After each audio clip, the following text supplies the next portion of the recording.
अस्सलामुअलैकुम नाज़रीन, मैं हूं वाजिदुल्लाह और आप देख रहे हैं मेरा फेसबुक और यूट्यूब चैनल। उम्मीद करता हूं कि आप सब लोग खैरियत से होंगे और आप लोगों की ज़िंदगी अच्छी गुजर रही होंगी। नाज़रीन किराम, पाकिस्तान के अहम तरीन 4 ज़िलों का रिज़ल्ट यानी सर्वे आ चुका है और ये सर्वे आप लोगों को बहुत ज़्यादा हैरान कर देगा। दूसरे नंबर पे इमरान खान साहब को अडियाला जेल के अंदर ये बताया गया है कि पाकिस्तान में 8 फरवरी को फाइनल इलेक्शन होंगे और ये इलेक्शन हर हाल में होंगे। इमरान खान साहब ने इसका वेलकम भी किया और उन्होंने कहा कि ये बहुत खुशाइन बात है कि पाकिस्तान में इलेक्शन हो। आगे इमरान खान साहब ने अपने नौजवानों के नाम एक पैगाम भी जेल के अंदर से भेजा है और ये पैगाम जो है ना बहुत ज़्यादा अहम है। इमरान खान साहब ने कहा कि मेरे नौजवानों पूरी तैयारी पकड़ ले क्योंकि इलेक्शन नौजवानों का इलेक्शन है। अगर हम 2024 की बात कर ले तो तकरीबन 1 करोड़ नए नौजवान 2024 में इंदिराज कर चुके हैं। नौजवान फैसलाकुन किरदार अदा करेंगे कि जिस तरफ ये नौजवान होंगे यानी जिस पार्टी को ये नौजवान सपोर्ट करेंगे वो पार्टी इलेक्शन में जीत जाएगी। यानी अगर नौजवानों की बात कर ले तो नौजवानों का किरदार बहुत ज़्यादा अहम है और बिलखुसूसन ये 2024 के इलेक्शन में बहुत ज़्यादा अहम किरदार रहेगा क्योंकि ये 1 करोड़ के करीब जो नए नौजवान इंदिराज कर चुके हैं 2024 के इलेक्शन के लिए, तो इनका किरदार बहुत ज़्यादा अहम होगा। दूसरे नंबर पे बलूचिस्तान में बहुत ज़्यादा अहम डेवलपमेंट हुई है। अब हैरान रह जाएंगे कि बलूचिस्तान में भी इस तरह की डेवलपमेंट हो सकती है। बलूचिस्तान में पाकिस्तान तहरीक इंसाफ ने 2 वर्कर कन्वेंशन किए हैं। एक बात आप लोग को समझाने की मैं कोशिश करूंगा कि अगर हम पॉलिटिक्स को देख ले तो पंजाब की पॉलिटिक्स मुख्तलिफ है, खैबर पख्तूनख्वा के उससे ज़्यादा मुख्तलिफ है। अगर हम इस्लामाबाद की पॉलिटिक्स करें या इसके साथ ट्विन सिटी रावलपिंडी की बात कर ले तो इनका जो स्टाइल है या इनके अंदर जो डायनामिक्स है वो इससे मुख्तलिफ है। फिर अगर हम सिंध की तरफ चलते हैं तो वहाँ पे तो हालात इससे भी ज़्यादा मुख्तलिफ है। और बलूचिस्तान की अगर बात कर ले तो वहाँ पे लोग इस तरह के तवक़्क़ुआत भी नहीं कर रहे थे। जो आजकल जो कुछ हो रहा है वहाँ के इलेक्शन का जो डायनामिक्स है वो बिल्कुल ज़्यादा मुख्तलिफ है। तो ये तो वहाँ के डायनामिक्स की बात है। इसके साथ साथ जो है ना अगर हम बात कर ले कि किसका ज़्यादा इसमें किरदार रहा है और किसने ज़्यादा अहम किरदार इसमें अदा किया है, यकीनन इमरान खान साहब का इसमें बहुत ज़्यादा अहम किरदार है क्योंकि उन्होंने बहुत ज़्यादा कोशिश की है और नौजवानों को उन्होंने कोशिश की जितने उनसे हो सका तो उन्होंने नौजवानों को जगाया और उनको समझाया कि इलेक्शन क्या होता है, फिर मुल्क के अंदर चीज़ें किस तरह चलती है। तो इस तरह इलेक्ट्रॉनिक मीडिया पहले होता था तो बहुत कम चीज़ें लोगों तक पहुँच पाते थे, लेकिन अब सोशल मीडिया का दौर है तो सब लोगों तक वो पहुँच जाता है कि आखिर ये क्या कुछ हो रहा है। ये जो 2 वर्कर कन्वेंशन थे, एक फशीन में और दूसरे हरनाकी के अंदर पाकिस्तान तहरीक इंसाफ ने ये 2 वर्कर कन्वेंशन किए थे।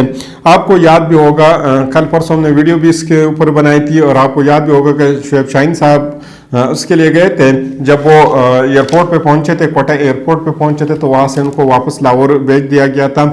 उनको 2 ऑप्शन दिए गए थे कि या तो आप अरेस्ट हो जाए या आप वापस चले जाएं। तो उन्होंने वापस जाने का जो रास्ता था उन्होंने वो चूज़ किया था, तो वो वापस लाहौर आए थे। इनको एयरपोर्ट से ही वापस कर दिया गया था और वो वर्कर जो कन्वेंशन थी वो उनको अटेंड करने नहीं दी गई थी। लेकिन लोकल लीडरशिप और ख़ुसूसन एक नौजवान है जिसका नाम सालार है, उन्होंने ग्राउंड पर बहुत ज़्यादा काम किया है। उन्होंने ज़बरदस्त किस्म के वर्कर कन्वेंशन किए। उन्होंने जो वर्कर कन्वेंशन के अंदर खिताब किया वो आपके सामने रखेंगे क्योंकि इस बच्चे का जो आप इसको बच्चे इसलिए कह सकते हैं कि नौजवान है, यानी अभी पॉलिटिक्स में वो इतना ज़्यादा इन नहीं है, लेकिन उन्होंने ग्राउंड पे बहुत ज़्यादा काम किया। तो उनके जो वर्कर कन्वेंशन के अंदर जो उन्होंने खिताब किया वो खिताब मैं आप लोगों के सामने रखूँगा कि उन्होंने खिताब में क्या कुछ बोला है, यह आपके सामने रखेंगे। सालार खिताब करते हुए बताया उन्होंने कि क्या चीफ जस्टिस साहब डिप्टी कमिश्नर की जानिब से इलेक्शन कैंपेन रुकने के लिए जारी कानूनी कार्रवाइयों का नोटिस लेगा। बहुत अहम पॉइंट है, ये समझने की बात है। और अगर इस तरह के नौजवान इस तरह के सवालात उठाते हैं तो आप देख लें कि इस इलेक्शन का क्या हल होगा।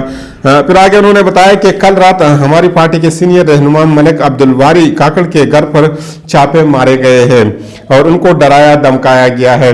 ये तो अमूमन या एक पाकिस्तान में एक मामूल बन चुकी है। 9 मई के बाद एक आसान सा तरीका है जो आप कहें कि ये पाकिस्तान के साथ जो है ये बंदा वफादार नहीं है और गद्दार है और जाके उनके घर के ऊपर ऑपरेट कर ले, कोई मसला नहीं है क्योंकि 9 मई पाकिस्तान में हुआ है। तो 9 मई जब हुआ है तो इसके बाद आपके पास खुली इख्तियार आ चुकी है کہ آپ جو کچھ کرنا چاہتے ہیں آپ کر سکتے ہیں، اور بالخصوص پی ٹی آئی کے کسی بھی ورکر کے ساتھ یا پی ٹی آئی کے کسی بھی لیڈر کے ساتھ آپ کچھ بھی کر سکتے ہیں، کیونکہ 9 مہینے آپ کو کھلا اختیار دیا ہے۔ پھر انہوں نے آگے بتایا کہ یہ کون سی انسانیت ہے، یعنی کہ یہ تو انسانیت نہیں ہے کہ آپ رات کو آتے ہیں اور لوگوں کے گھروں کے اوپر ریڈ کرتے ہیں۔ پھر آگے انہوں نے یہ بھی بتایا کہ ہم قبائلی لوگ ہیں اور یہ سب کچھ جو ہو رہا ہے یہ ہمارے روایت کے خلاف ہے۔ پھر ظاہر بات ہے بلوچستان کے ڈائنامکس کے حوالے سے بھی میں نے آپ کو بتایا، اور بلوچستان میں جو لوگ رہتے ہیں اور بالخصوصاً یہ کاکڑ ہیں، تو ظاہری بات ہے یہ پشتون ہوگا، تو ان کے جو پختون قوم ہے ان کی روایت میں یہ چیزیں نہیں ہے کہ آپ کسی کے گھر کے اوپر ریڈ کر لیں، اور بالخصوصاً پھر آپ رات کو ریڈ کر لیں۔ یہ جو نا خواتین کو جو نا بالکل اس طرح کی لڑائی یا ان چیزوں میں پشتون لوگ نہیں لے کر آتے ہیں۔ پھر اور یہ مقبول جان صاحب نے بھی بہت اہم بات کی ہے اور انہوں نے ٹویٹ کیا ہے، یہ ٹویٹ بھی میں ان کا آپ کے سامنے رکھتا ہوں کہ انہوں نے کیا کہا ہے۔ انہوں نے کہا کہ جب ذوالفقار علی بھٹو صاحب نے 1977 کے الیکشنوں میں ڈپٹی کمشنرز کو ڈسٹرکٹ ریٹرننگ آفیسر لگایا ہے تو تمام سیاسی پارٹیوں نے کہا کہ اس نے دھاندلی کی بنیاد رکھ دی ہے، جس کے نتیجے میں ایسی ملک گیر تحریک چلائی جو بھٹو کو لے ڈوبی۔ ایسی تحریک چلی تھی جس نے بھٹو صاحب کی سیاست کو لے ڈوبی۔ 46 سال بعد جسٹس فائز عیسیٰ صاحب نے پھر یہ بنیاد رکھی ہے، اللہ خیر کرے۔ یہ آگے انہوں نے لکھا کہ اللہ خیر کرے، تو یہاں سے آپ اندازہ لگا سکتے کہ ملک کے اندر کیا کچھ ہو رہا ہے۔ بلوچستان کے ورکر کنونشن میں لوگ جو آئے تھے وہ یوں لگ رہا تھا کہ کسی جلسے کے لیے آئے ہیں، اور کافی تعداد میں لوگوں نے اس ورکر کنونشن میں شرکت کی تھی۔ اب آتے ہیں وہ 4 ضلعوں کے سروے کے اوپر، جو پہلے شروع میں نے آپ کو کہا تھا کہ ان 4 ضلعوں کا جو سروے یہ بہت زیادہ اہم ہے اور اس کا بہت زیادہ اہم کردار ہے، کیونکہ جو جس طرف یہ پولیٹیکل سچویشن جا رہی ہے، آپ حیران رہ جائیں گے کہ آخر ملک کے اندر پاپولیرٹی کس کی ہے اور حکومت کس کی لائی جا رہی ہے۔ لدھرا کی طرف چلتے جو پنجاب کا بہت اہم ضلع ہے، اس میں 2 نیشنل اسمبلی کی سیٹیں ہیں اور 5 صوبائی اسمبلی کی سیٹیں ہیں، یہ بھی بہت زیادہ اہم ہے۔ اس میں پاکستان تحریک انصاف 59% کے ساتھ سر فہرست ہے، یعنی آگے ہے۔ 21% کے ساتھ جو ہے نون لیگ دوسرے نمبر پر ہے، اور باقی جتنے بھی پارٹیاں ہیں وہ 20% کے ساتھ تیسری نمبر پر ہے، یعنی باقی جو کلیکشن جتنے بھی ادرس پارٹیز کا ہے۔ وہاڑی کا بھی سروے آ گیا ہے۔ وہاڑی میں اگر ہم دیکھتے ہیں تو 4 نیشنل اسمبلی کی سیٹیں ہیں اور 8 صوبائی اسمبلی کی سیٹیں وہاں پر ہیں۔ پاکستان تحریک انصاف 54% کے ساتھ پہلے نمبر پر ہے، مسلم لیگ 28% کے ساتھ دوسرے نمبر پر ہے، اور باقی جو پارٹی یعنی ادر پارٹیز جو ہے نا وہ تقریباً 18% کے ساتھ جو ہے نا تیسری نمبر پر ہے۔ آگے چلتے آپ کو ہانیوال کی طرف لے کر چلتے ہیں، اور ہانیوال کا بھی رزلٹ یعنی سروے آ چکا ہے۔ ہانیوال بھی آپ کو بہت زیادہ حیران کر دے گا، کیونکہ وہاں پہ 4 نیشنل اسمبلی کی سیٹیں اور 8 جو ہے نا صوبائی اسمبلی کی سیٹیں ہیں۔ یہاں پہ اگر ہم پی ٹی آئی کی پوزیشن کو دیکھتے ہیں اس سروے کے مطابق، وہاں پہ 60% یعنی 60% پی ٹی آئی کا پاپولرٹی ہے۔ پاکستان مسلم لیگ نون جو ہے نا 24% کے ساتھ دوسرے نمبر پر ہے، اور باقی جو پارٹی ہے وہ 16% پر ہے۔ پھر شیخ پورہ کی طرف اگر آپ کو لاہور کی طرف لے کر چلتے ہیں تو وہاں پہ 4 نیشنل اسمبلی کی 4 سیٹیں ہیں، اور صوبائی اسمبلی کی وہاں پر بھی 8 سیٹیں ہیں۔ وہاں پی ٹی آئی کا جو پوزیشن ہے وہ 56% ہے، یعنی 56% جو ہے نا پی ٹی آئی پہلی نمبر پر ہے۔